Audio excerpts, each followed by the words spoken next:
네, 이렇게 뉴스 살펴봤고요. 이제 개장 전 체크리스트 넘어가서 오늘장 어떻게 대비해 봐야 되는지 하나씩 점검 들어가 보겠습니다. IBK투자증권 강남센터 김용빈 주임, 그리고 다울투자증권 영업부 이성웅 차장 나와주셨습니다. 어서 오세요.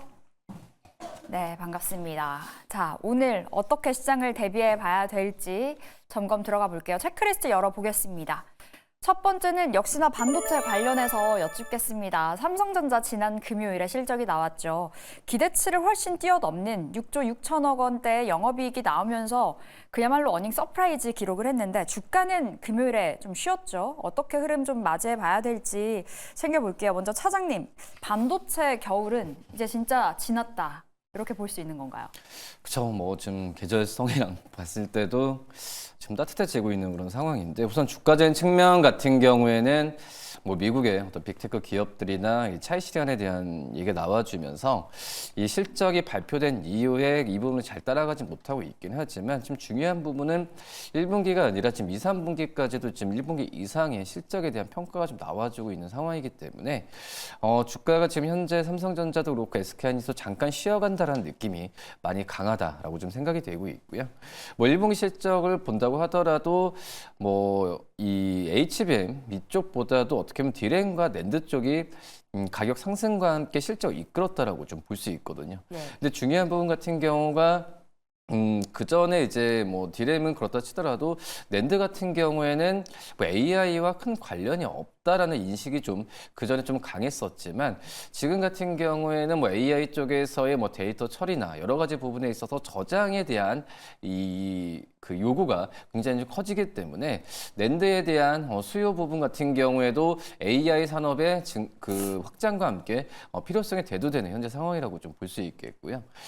그리고 지금 이제 디램과 낸드 쪽에서도 삼성전자, SK하이닉스 그렇고 마이크론 같은 경우에도 이 그러니까 생산량을 늘리진 않는 추세예요. 그러니까 네. 생산량을 조절하면서 디램과 낸드의 가격을 올렸다라고 볼 수 있겠는데, 이런 추세는 계속 이어질 가능성이 크다라고 볼 수 있어서 당분간은 이런 상반기 때의 이 메모리 쪽에서의 실적은 계속 지속되면서 뭐 삼성전자의 1분기 호시적뿐만 아니라 2분기, 3분기 때도 뭐 SK하이닉스 또 이제 뭐 마이크론이 어떻게 보면은 또 이제 계속해서 글로벌적인 이제 반도체 기업들이 좀 호실적을 발표했던 거 봤을 때 이 반도체 주들의 실적에 대한 부분 또 기저효과라는 측면도 있는 것 같아요. 그렇죠. 원체 안 좋았다 보니까. 네, 너무 좀 안 좋았던 그런 상황이었는데, 그런 부분을 이제 기저효과 측면에서 주가 좀 그 선반영 감도 있긴 하지만 실적에 주가 수렴한다면은 상승 여력은 더욱더 있지 않을까라고 좀 생각이 됩니다. 그럼 현 시점 삼성전자 지난 금요일에 눌렸을 때가 오히려 비중 확대의 기회였다. 이렇게도 볼 수 있는 거네요.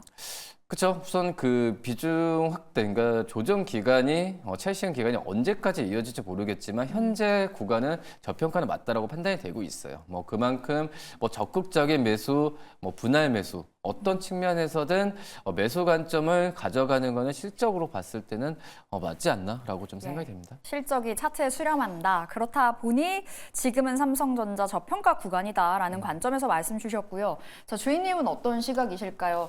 삼성전자 실적이 정말 잘 나왔고 원체 지금 시장 하드캐리는 이제 반도체가 하고 있다 보니 계속해서 이 흐름 이어질까요? 앞으로도 한 올해까지는 계속 그러지 올 않을까라고 한해요. 생각을 네. 그렇게 생각이 드는 이유가, 일단 반도체가 업황이 턴어라운드가 됐다는 것은 이번 1분기 실적을 통해서 확실하게 좀 증명이 됐다라고 보이는 셈이고요.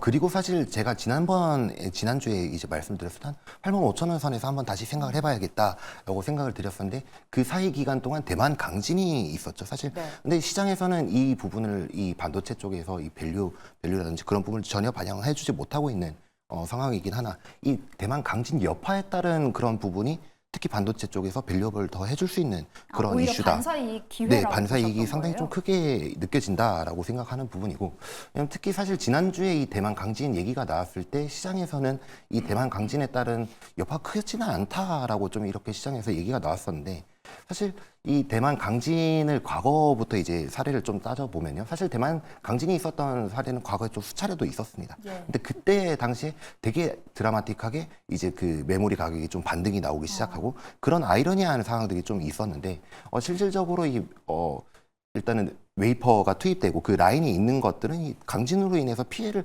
조금이라도 받게 있을 수밖에 없다라고 좀 생각을 하는 부분이고요. 그렇기 때문에 일단은 이런 부분에서 메모리가 좀 공급이 부족하게 되면 이 실적단에서도 충분히 국내 기업들에게 반사이익이 좀 될 것이다라고 좀 생각을 하는 부분이고요. 사실 지난주 금요일 날은 좀 차익 실현 물량이 좀 상당히 좀 많이 나왔습니다. 상당히 좀 오랫동안 좀 상승을 이어왔었기 때문에 그런 부분에서 좀 피로도가 좀 높아질 수밖에 없는 시장인 것 같고, 그래서 이 반도체에 대한 이런 차익 실현 물량이 좀 일부 단기적이다라고 좀 보셨으면 좋겠고요. 그래서 일단 업황 회복 방향성은 좀 확실하다라는 예. 부분에 좀 말씀을 드리고 싶습니다. 원체 금리 인하 기대감이 조금은 움츠러들었다 보니 챙기고 보자라는 심리도 좀 커진 시점인 것 같은데, 그럼 단기적인 관점에서는 뭐 차익 실현 물량이 나올 수는 있지만 매수 관점으로 봐야 된다라는 네, 거네요. 맞습니다. 예, 그렇다면 삼성전자는 뭐 매수 관점. 지난주부터 이제 유리기판 관련주들의 시세가 진짜 뜨겁고 진짜 주목도가 높잖아요. 현 시점 유리기판 관련해서 이번 주도 계속 봐야 될 거라고 보시는지. 근데 원체 단기간에 너무 많이 오른 거 아닐까라는 생각도 들고요. 어떻게 보세요? 일단 유리기판에 대해서 말씀을 드리면 사실 좀 오른 지는 한 2주 정도, 테마가 시작된 지는 한 2주 정도 된 것 같고요. 이 유리기판에 대한 부분이 사실 지난번에 그 저희가 액친냉각이라는 예. 테마를 상당히 좀 많이 좀 예전에 많이 있었는데 액친냉각과 좀 비슷하다라고 생각을 하시면 좀 어떻게 가름이 되실 것 같습니다. 일단 유리기판 같은 경우에는 AI 확산이 되다 보니 이 차세대 기판에 대한 수요가 좀 많이 높아진 것이라 보시면 될 것 같고요. 유리기판에 대해서 좀 디테일하게 설명드리면 이제 그 원래는 기판 위에 올라갔어야 됐던 뭐 실리콘 인터포저라든지 MLCC 이런 것들이 아예 기판 안으로 들어간다라고 보시면 될 것 같은데, 사실 이 유리기판이라는 것은 예전에도 뭐 계속적으로 한 20년 전부터 나왔던 얘기긴 하지만 상용화 자체에 대해서 상당히 좀 고질적인 문제가 많았었습니다. 물론 일단 비용적인 문제뿐만 아니라 기술적인 문제도 있었는데, 사실 왜 제가 아까 액친냉각이랑 좀 비슷하다라고 말씀을 드렸던 이유가, 사실 이 액친냉각도 예전부터 있어왔던 기술이지만 예. 사실 이 효율성에 대한 문제, 왜냐하면 하이엔드 이런 반도체들에 대해 이제 적용되는 그런 부분이기 때문에 사실 그런 부분에서 되게 망설여 왔었지만, 이 AI라는 이 상당히 많은 데이터 처리를 하기 위해서 이제 액친 냉각이 이제 주목받는 이유고요. 그리고 유리기판도 똑같이 마찬가지라고 생각합니다. 일단 본격적인 상용화는 2026년으로 좀 이렇게 얘기가 되고 있는 부분이긴 한데, 이런 데이터 사용에 따라서 확실히 좀 빨리 집적화가 돼야 된다라는 니즈가 있는 것 같고요. 그렇기 때문에 일단 AI 빠른 확산 때문에 기존의 과거 액친 냉각처럼 같은 주가 좀 시세 흐름이 나오지 않을까 이렇게 좀 보고 있습니다. 그럼 좀 덜 오른 종목이 있을까요? 일단 다 대부분 좀 시세를 많이 내줬었는데, 일단 신규로 만약에 생성되는 그런 종목이 있다면 한 번씩 트레이딩을 해봐도 괜찮을 것 같고요. 그 중에서는 좀 YC캠 이런 종목을 YC캠이요? 말씀을 드리겠습니다. 알겠습니다. 우리 차장님은 어떻게 보고 계실까요? 유리기판 관련해서 지난주부터 뜨거운 시세를 이어가고 있는데 이번 주도 이어갈 거라고 보시는지, 그렇다면 또 어떤 종목에 주목을 해볼까요? 그래서 제가 봤을 때도 이제 AI 쪽에서의 뭐 장비나 어떤 소재 쪽에서도 순환매가 많이 돌고 있는 그런 상황에서 유리기판 쪽에서의 관심이 다시 한번 좀 유동성이 좀 몰리고 있는 상황인데, 결국은 봤을 때도 참 이제 AI 쪽에서의 안에서 뭐 이런 말씀을 드릴 수 없겠지만, 자기들이 어떻게 보면 유동성이 있어서 계속 이제 이쪽 유동성이 계속 좀 쏠리고 있다라고 좀 생각이 되고 있고요.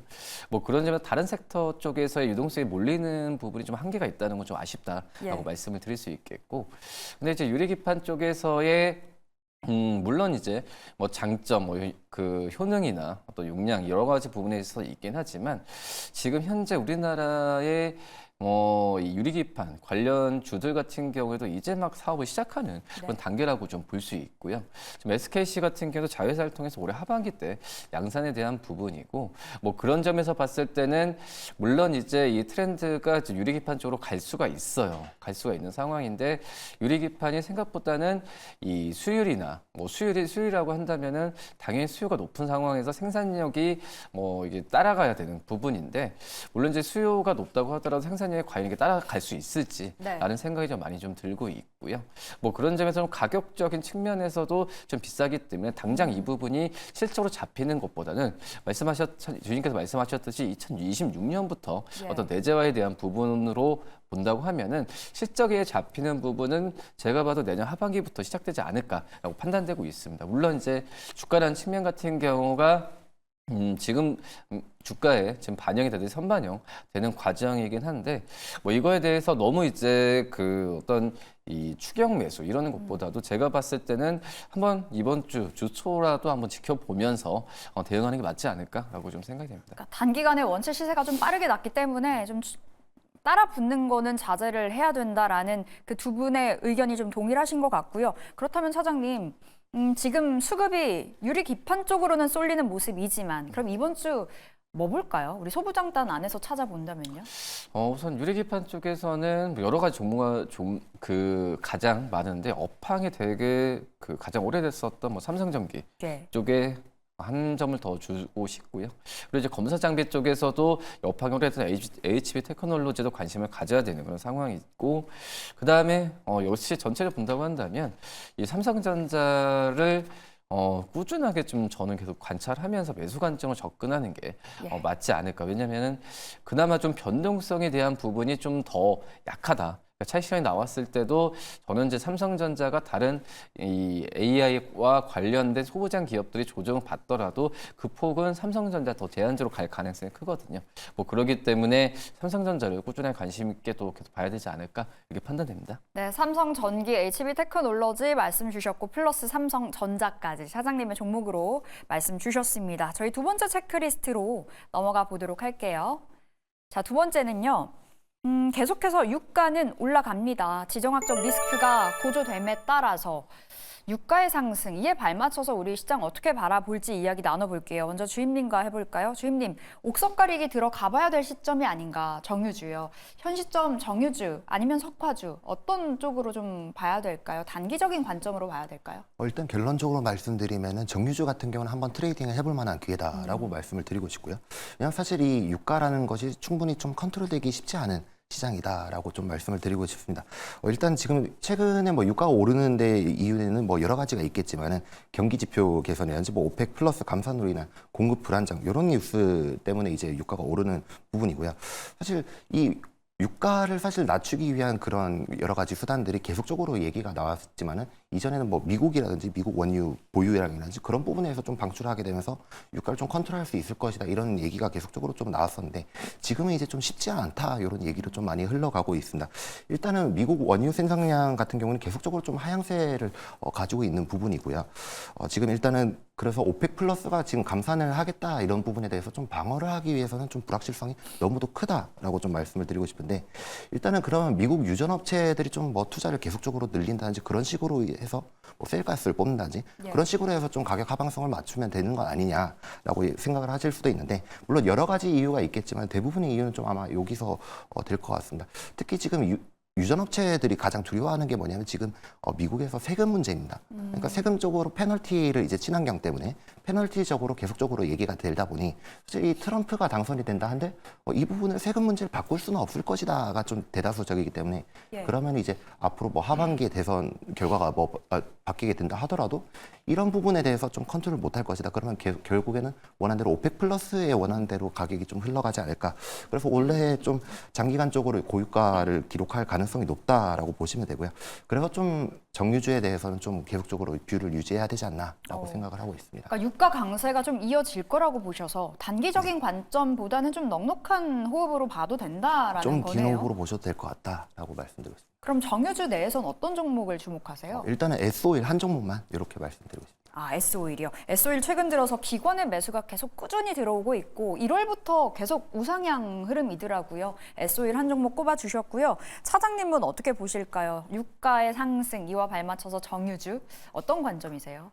그래서 뭐 정제마진 뭐 개선에 대한 부분은 실적으로 나타날 가능성이 굉장히 크다라고 좀 생각이 되고 있는데 참 이 뭐 SO일도 그렇고 다른 이제 정유화학 기업들 같은 경우가 이 올해 1분기 때만 봤을 때도 이 다른 대형주들의 상승에 대한 부분에 편입을 좀 못했던 상황이었거든요.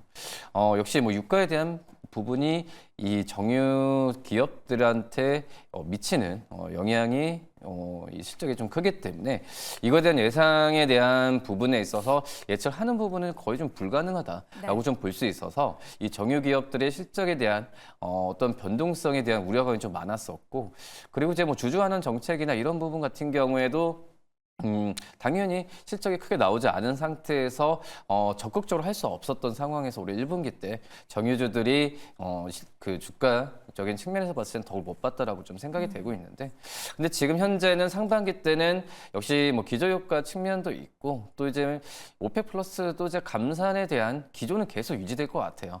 그리고 이 사우디아라비아도 이제 네온코 어떤 프로젝트나 여러 가지 부분에 있어서 약간 좀 삐끗하고 있는 그런 부분도 좀 있기 때문에 제가 봤을 때도 뭐 지정학적 리스크 때문에 국제 유가가 올라가는 부분도 있긴 하지만 항상 이제 국제 유가가 좀 올라갔을 때도 이 오펙 기구나 중동 그 국가들 같은 경우에는 감산에 대한 항상 그런 그 스탠스를 좀 갖고 있었기 때문에 국제 유가에 대한 상승 부분 같은 경우가 물론 이제 그 수요적인 측면에서 계속 받쳐주면은 계속 이어지겠지만 이런 부분은 이제 산유국들에서 유가를 계속 높게 유지하려고 노력할 가능성이 크다라고 좀 생각이 되고 있어서 올해 1, 2분기 때의 뭐 실적에 대한 기대감은 좀 크다라고 좀 생각이 되고 있고, 근데 말씀드렸다시피 뭐 이런 그 어떤 유가와 연결되는 실적이 좀 그 퍼센트가 커는 부분이 좀 매력적으로 지금 어떤 제조업체 대비해서는 좀 낮은 건 사실이다라고 좀 볼 수 있어서 이 제가 봤을 때도 저가 매수는 되지만 지금 뭐 트렌드라고 할 수 있는 이 반도체나 이쪽으로 좀 관심을 더 가져가야 되는 게 맞지 않을까라고 좀 생각이 듭니다. 그러니까 유가 관련해서 보는 것도 괜찮은데 트렌드 자체가 지금은 반도체를 봐야 되는 시점이라고 말씀을 전해주시는 거죠. 근데 지금 그런 것도 있는 것 같아요. 포트에 이제는 좀 스펙트럼을 넓게, 그러니까 지난주에 내수조도 좋았잖아요. 내수조도 좋고 어느 정도 뭐 정유화학주들을 담는다는 측면에서 매수 관점을 늘리는 건 좋지만 뭐 어떤 반도체주를 팔고 정유주를 간다, 뭐 이런 식의 이런 식의 어떤 트레이딩 관점은 좀 약간 좀 배제해야 되는 게 맞지 않을까 판단됩니다. 무슨 말인지 알겠습니다. 그러니까 비중 조절을 좀 해가면서 좀 고르게 담는 건 괜찮대 반도체 팔고 정유주 옮겨가자 이건 아니다. 이 관점이신 거고, 그러면 방산주는 어떻게 좀 바라보실까요? 제 기억으로는 두 분께서 방산주 원체 좋게 봐주셨던 기억이 있거든요. 뭐 계속해서 기대감이 커지는 방산주 기사가 나와주고 있는 상황이고요. 먼저 차장님께 여쭐게요. 방산주 현 시점 투자 가능할까요? 저는 정말 해야 된다. 나 생각이 되고 있고요. 우선 여러 가지 삼박자 다 맞는 것 같아요. 우선 글로벌적인 트렌드, 또 수요, 또 이제 이 기업들의 실적, 그리고 정부 정책이 도와주는 그런 과정에서 뭐 이 방산주들이 많이 올랐다고 하더라도 저는 추가적인 어떤 상승 여력은 더욱 더 있다라고 좀 생각이 되고 있고요. 정부가 거의 뭐 두세 달에 한두 달에 한 번꼴로 요새는 이 정부 정책 방산 쪽에서의 지원 정책을 계속 체크해서 지금 내놓고 있는 상황이라고 좀 볼 수 있고요. 뭐 그런 점에서 지금은 뭐 지정학적으로 앞서서 유가도 얘기했다시피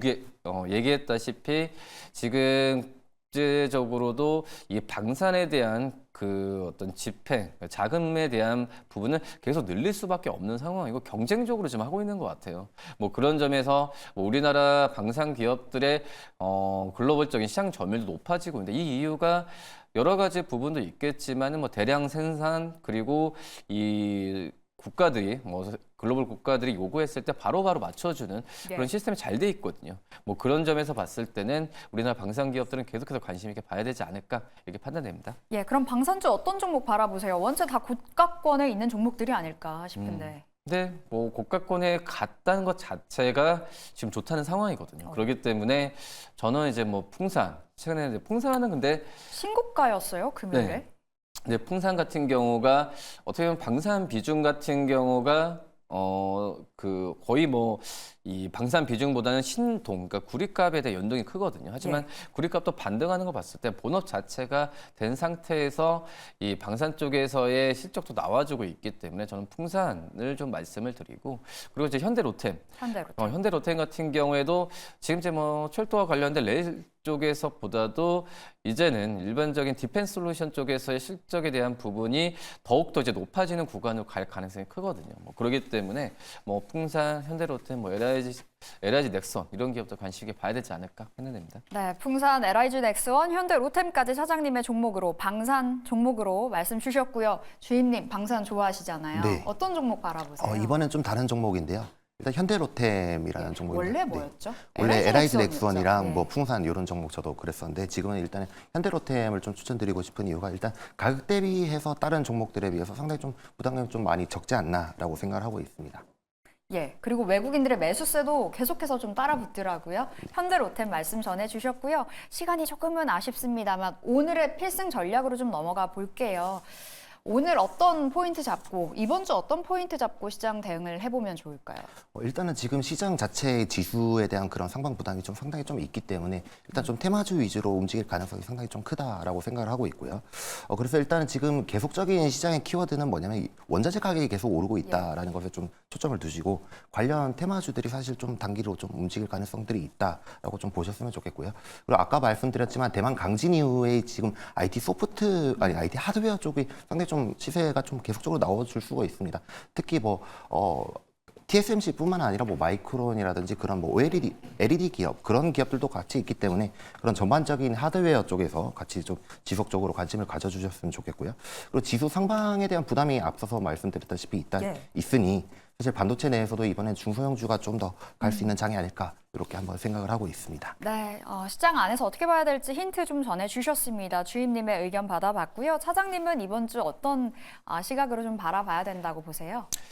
이번 주는 뭐 지정학적 리스크도 있고 미국의 어떤 뭐 금리나 지연에 대한 부분이 있기 때문에 조정은 좀 불가피한 것 같아요. 근데 이제 조정이 나왔을 때에 어떻게 나오냐 뻔하죠. 어떤 실적과 무관하게 기대감을 올라갔었던 이 고밸류 종목들이 조정을 받는 상황이고 항상 이랬을 때 역사적으로 봤을 때도 이 테마나 어떤 이쪽으로의 자금이 단기적으로 좀 올리는 경우가 있거든요. 네. 그렇기 때문에 뭐 이번 주에 선거도 있고 뭐 그런 점에서 제가 이제 뭐 테마로 어떤 집중을 하면서 매매하라 이런 부분이 아니라 뭐 매수에 대한 부분은 조금만 더 기다리면은 오히려 더 기회가 더 올 가능성이 커요. 그렇기 때문에 이번 주는 주초까지만 하더라도 좀 지켜보는 전략이 맞지 않을까 판단됩니다. 급할 필요 없다. 네, 이번 뭐 주. 할 필요 없죠. 예, 요 관점으로 말씀 주셨고요. 이렇게 두 분과 시장 이야기 체크 들어가 봤습니다. IBK 투자증권 강남센터 김용빈 주임, 다올투자증권 영업부 이성웅 차장 함께했습니다. 말씀 고맙습니다.